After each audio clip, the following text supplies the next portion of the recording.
Hi, my name is Koku at blackfilm.com, and I'm here with Mr. Ernie Hudson, star of the hit BET Plus original series, The Family Business. Thank you so much for joining me, Mr. Hudson. Thank you so much for inviting me to have a talk. Thanks. We're now in season 4, and Yes. this is a very, very popular crime drama, and you are the patriarch of this big family business, Elsie Duncan, the CEO of Duncan Motors, and it's really quite interesting because the Duncan Motors on its own, is this incredible business and it's successful, but then there's this really, really captivating dark side to the family, that's far beyond the sort of the facade of this perfect picturesque thing, right? So let's Right. talk about Elsie Duncan and the family business. Yes. Yeah. Yeah. That we all get into our pursuit of the American dream. I guess some people feel by any means necessary, Mm-hmm.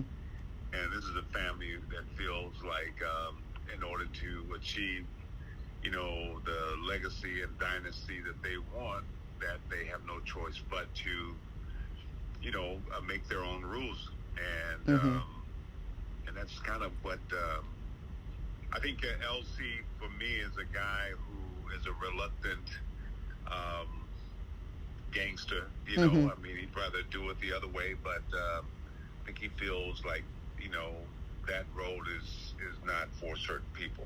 Mm-hmm. Uh, and he wants his family to be in a position so they're non-compromising. And what I liked about working on this project is these are people who, who don't apologize, and people who are striving to live their best lives together. Mm-hmm. And, um, yeah, so the family dynamic is what really attracted me to it. Mm-hmm. And I gather too, just from watching this series, like there's a lot that, I mean, not all of it in the sense of it being relatable in terms of the underworld, so to speak, but there is a lot that can be gleaned from what you're saying there as far as the family dynamic. And there are times where people in the family also are really trying to win Elsie's favor because they're wondering why they're being passed up for certain opportunities. They want to sort of center themselves, and there's a lot of that that's very, very relatable. Yeah, yeah. I think it ultimately comes down to family, Mm-hmm. and I mean, we family brings out the best of us and also the worst of us. And Mm-hmm. I have 4 sons, and um, trying to understand what's going on and not Mm-hmm. to interfere. And this is a family that, because they all work together, it makes it even more difficult. It's a lot easier, I suppose, if you say, "Okay, you're grown now, please leave." But when you try together, it's a little more difficult. Mm-hmm. That definitely You know. changes things. And then I was speaking with Carl Weber and of course the production and writing team, and I have to say that with Carl, like this is something he conceptualized as a book, and that of course was also a hit series, of course. But for someone like Carl, who is newer to television in that sense, and then to be able to attach your name to it, Mr. Hudson, I mean that's no small feat at all. And I know you said what drew you to this series, but I can't even imagine how it feels to be able to get a name like yours attached to a project when you're newer to the television space. So when you take on a project, I guess my question would really be, does it necessarily matter the tenure of the person that's involved, or do you just kind of attach yourself to something that you just know it feels right in the moment, like this is the thing that I need to be doing? Well, yeah, I mean, it's kind of a little bit of all of it, I guess. Mm-hmm. I've been acting for over 55 years, but there's part of me that still feels like I'm just starting out. I'm still looking for that right thing.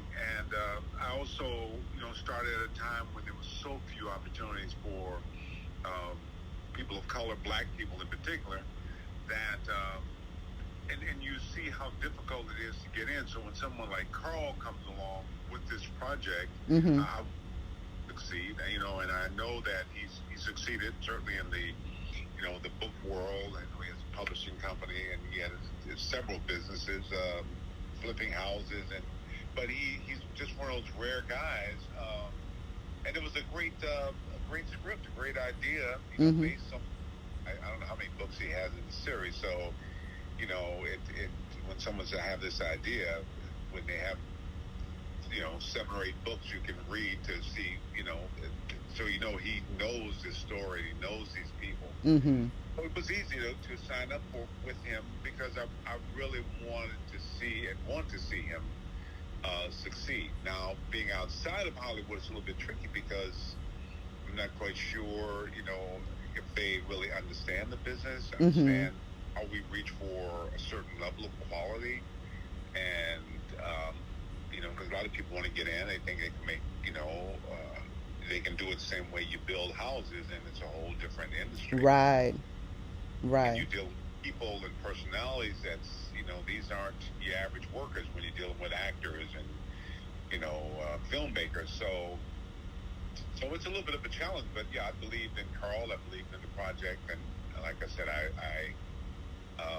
and also, I've been around a long time, but getting those roles where you have a chance to create a multi-dimensional character, very often, a lot of people will, especially at this stage, ask me, so we want you in the film, but we only need you for a couple of days. We only want you to do this thing, and that's not what I'm looking to do. I want to work. I'm not trying to. I think people think, well, you don't really want to work. You just want to make some money real quick and get out. And I'm like, no, I want to be. I'm here to work. I'm not. I'm not looking for, to retire anytime soon. But I want something that demands. And certainly Elsie and that family, kind of does that. I mean, he'll write stuff, especially in season 4. I mean, I've read the script and I'm like, Carl, hold up, are you sure about this? Because, but he has a way of kind of getting in some really dangerous stuff and getting out. That's what I guess great writers do. But I don't always know where it's going, and I'm like, okay, now where are we gonna go with this? Because so this season especially, it's really it's I don't want to say it's out there, but it's kind of jaw dropping. No, that was actually even going to be my next question, but I also. I thought it was just really interesting how you were talking about just even wanting to challenge yourself to take on, more than maybe just a couple days on a set. And like you said, not just wanting to take a check just to be doing something. You wanted to challenge yourself to do something that was maybe more demanding. Or, I mean, in this particular series, like this, you are, the series really revolves around you as the central character focus. I mean, there's obviously, there's a lot of layers to the series, of course. But I wonder for you, at this point in your career, when you said that to yourself, like, I want to take this on, did you really know that this series would take on this kind of a life? Like, it's a really very addicting type of show. It's much like a soap opera in that sense. Yeah, it is. You're not sure, because first we started to, he had the books and he was going to make a movie. So we said, well, I'm doing this. I'm like, okay, I like the idea. I like the idea of, business and family. And we're going to make this movie. And then after we kind of made the movie, they decided, well, we're not going to release the movie. He went to BET, and because I think Carl always wanted to do the series. And so suddenly that movie got turned into a television series. We went back and kind of added some things, and and we got that first season out, and then of course it got picked up. So, it I can't remember where the question started. But, yeah, it kind of unfolded in a way that I love the fact that, the way we do it, because it gets a chance to really explore characters and families and situations. Movie is you got, 2 hours to tell the complete story. And then it just ends. Yeah. You can go hopefully long enough to really show who these people are and kind of what they're about. Even if that could change over time or anything of that sort. So yeah, it's really interesting. It does. Right. It's a hold to it, and you think you know someone, and then you get it, and you're like, oh wait, who are these people? So there's a lot of kind of moving parts, and especially in Hollywood, because like I said, these aren't typical, working people. These are people who see themselves as artists and whatever, and they It's a little. And then for you, because again, as you said, you've been acting for over 50 years. Mr. Hudson, when people recognize you sometimes, is it always maybe a little bit kind of amusing that someone may maybe in this time only know you from the family business, whereas other people have known you from your prior projects? Yeah, I've done well. Well, the good news is I've been able to do a lot of different things. Mm-hmm. The bad news is I haven't found that one thing where they're going to pay me, some incredible amount of money. What I consider an incredible amount of money, but I was just gonna say it's probably subjective. yeah, objective. I have friends who were became action heroes, and suddenly they were getting paychecks. I'm like, oh my god! But that's what they did, and they were kind of locked in that genre. I never genre that they say, okay, Ernie Hudson is the comedian of the year. He's gonna do just funny stuff. So I just had to go out there and get a job. I was a single dad. And, for me, you got to sort of adjust to whatever. And, yeah, that was, and I think part of the wanting to do this role, too, is because when LC is a little bit different. He's not, people recognize me from Ghostbusters or, one of the Congo or something. This is a very guy, and a lot of times when you've been quote unquote doing nice characters, even though I've done some villains along the way, it's nice to sort of stretch out in other areas.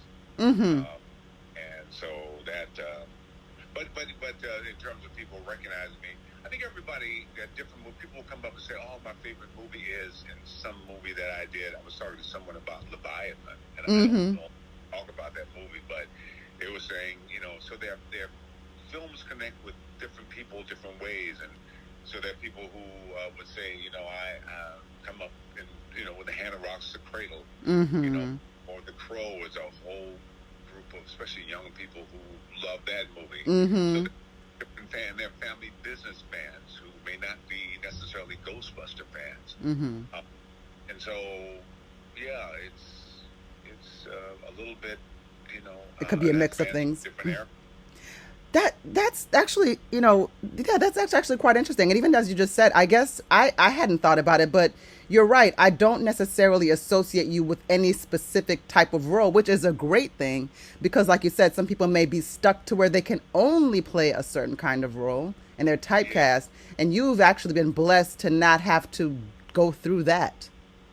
Yeah, like I said, it's a blessing. And on the other hand, it's, like I said, if people say, well, we're going to be this guy, and, like I said, who made, we're going to pay you $100 million, and you need maybe in some ways, at least in the beginning, people think, okay, I don't mind being that because, but you get locked into that.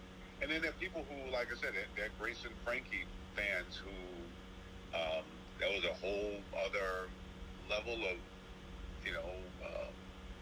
of people who really necessarily hadn't seen, some of the other stuff. So, and it people come up all the time, but it's not always for the same thing. Right. Yeah, that's neat. And maybe that's good. Of course, people say because once I started wearing the mustache, they connected that with police. But most of the work I've done certainly my share of, policeman or authority. Usually, I'm not a policeman. I'm the warden or I'm that authority guy. So I think, but I've been blessed to not be locked into that either. So, and I've enjoyed because part of being an actor for me was being able to just kind of explore, other worlds and other characters who a different. So going back to the family business, what can we expect to see this season? I know you said there's some interesting things that you read in some of these pages. Yeah, I know. Well, and I credit Carl with that because he's how he comes up with this stuff, and I know he's got some other projects going now at the same time.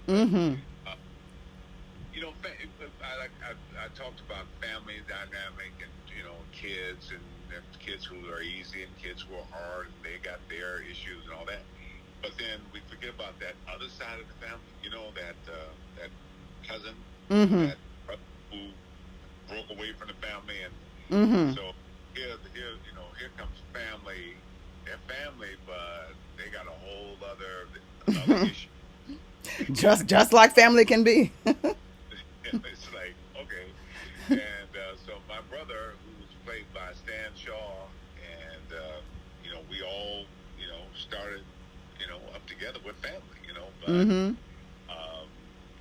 it's a different family dynamic that a family can sometimes lift you up, or they can take you way down, and Mm-hmm.